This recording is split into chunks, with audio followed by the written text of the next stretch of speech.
জানতে চাই সরকারের কাছে।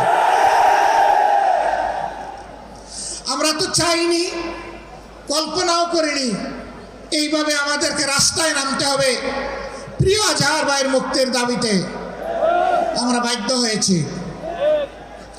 আমরা স্পষ্ট বার্তা দিতে চাই, তার মুক্তি না হওয়া পর্যন্ত এই সমাবেশ প্রথম নয়, শেষ নয়।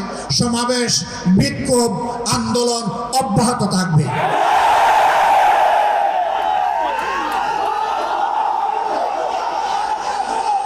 আমরা আশা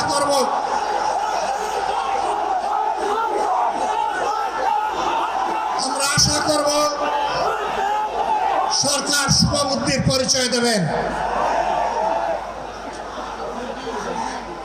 এক এক করে বাকি মুসলিমদেরকে যেভাবে মুক্তি দিয়েছেন,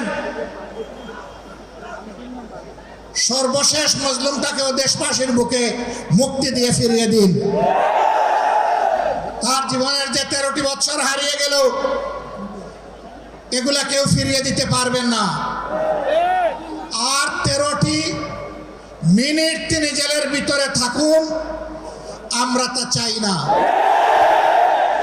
আমরা ভদ্র, কিন্তু আমরা বোকা নই।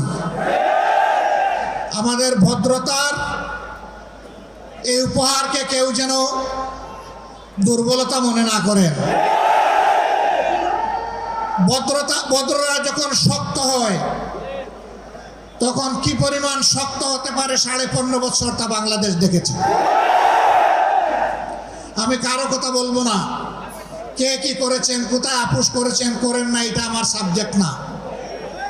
কিন্তু মহান আল্লাহর পর ভরসা করে মহান আল্লাহকে সাক্ষী রেখে বলছি 15.5 বছর মহান আল্লাহর দেওয়া শক্তির কারণে, মহান আল্লাহকে ভয় করার কারণে বাংলাদেশ জামাতে ইসলামী কোনো অপশক্তির কাছে কখনো মাথা নত করেননি।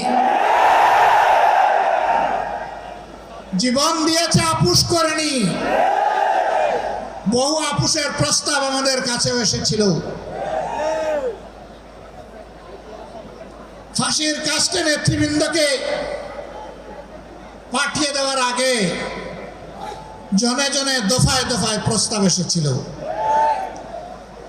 বাংলাদেশের জনগণ জানে, জীবিত অবস্থায় আল্লাহর সেই নেক বান্দারা, বাংলাদেশের বীর সন্তানেরা, তারা ওই সমস্ত প্রস্তাবগুলোকে পায়ের তলে ফেলে দিয়েছিলেন।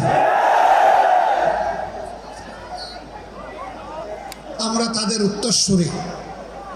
সুতরাং মেহেরবানি করে আমাদের আর ধৈর্যের পরীক্ষা নেবেন না, তাকে মুক্তি দিন। কেন আমাদের নিবন্ধন আটকে রেখেছেন? নিবন্ধন তো জালিম সরকার কেড়ে নিয়েছিল। সেই জুলুম আপনারাও কি আমাদের উপরে করবেন? এই জন্য কি হাজার জনতা জীবন দিয়েছে? হাজার হাজার মানুষ পঙ্গুত্ব বরণ করেছে আবারও সেই বৈষম্য দেখার জন্যে। আমরা বাংলাদেশের মাটিতে আর কোনো বৈষম্যকে বরদাস্ত করব না। সকল বৈষম্যের কবর রচনা না হওয়া পর্যন্ত আমাদের আন্দোলন অব্যাহত থাকবে ইনশাআল্লাহ। আমি প্রিয় সহকর্মীদের কাছে জানতে চাই, 15.5 বছর জীবন দিতে যেমন ভয় করেন নাই, গুলির সামনে বুক পেতে দিতে ভয় করেন নাই, সর্বশেষ জুলাই আন্দোলনে শরিক হয়ে যেমন করে দেশপ্রেমের দায়িত্ব এবং দেশপ্রেমের প্রমাণ পেশ করেছেন, একটি মানবিক বাংলাদেশ, বৈষম্যহীন বাংলাদেশ গড়ে তোলা পর্যন্ত আপনারা কি একই লড়াই করার জন্য প্রস্তুত আছেন?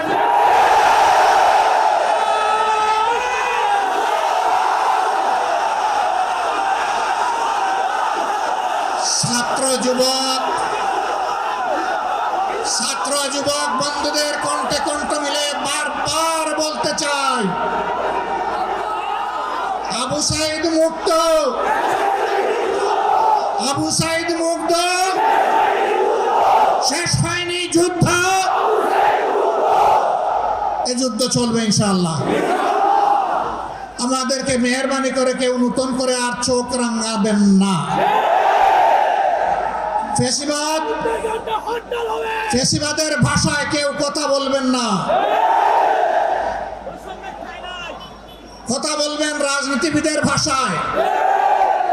আমরা ওয়েলকাম করব, অভিনন্দন জানাবো, সমালোচনা করবেন, চুমু দেব, কিন্তু চোখ রাঙ্গাবেন না মেহেরবানি করে। এই সংগঠন কারো চোখ রাঙ্গানোর পরোয়া করে না।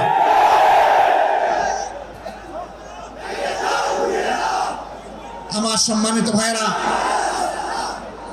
দেশের বিরুদ্ধে, জাতির বিরুদ্ধে অতীতেও ষড়যন্ত্র ছিল। ফেসিবাদের পতনের পরেও ষড়যন্ত্র অব্যাহত আছে। এক এক করে আল্লাহ তাআলা সকল ষড়যন্ত্রকে ব্যর্থ করে দিয়েছেন। আমরা আশাবাদী একটা ঐক্যবদ্ধ জাতি আগামীতেও সকল ষড়যন্ত্র আল্লাহর সাহায্যে ব্যর্থ করে দিবে ইনশাআল্লাহ। তাই আমার শেষ আবেদন, আসুন দল মতের ঊর্ধ্বে উঠে আমরা সব ধরনের ফেসিবাদের বিরুদ্ধে আমরা রুখে দাঁড়াই। আল্লাহ রাব্বুল আলামিন আমাদের ভাই এটিএম আজহারুল ইসলামকে অবিলম্বে সসম্মানে আমাদের বুকে ফিরিয়ে দিন। তাকে মুক্ত বাতাসে শ্বাস নেওয়ার তৌফিক আল্লাহ তাআলা দান করুন।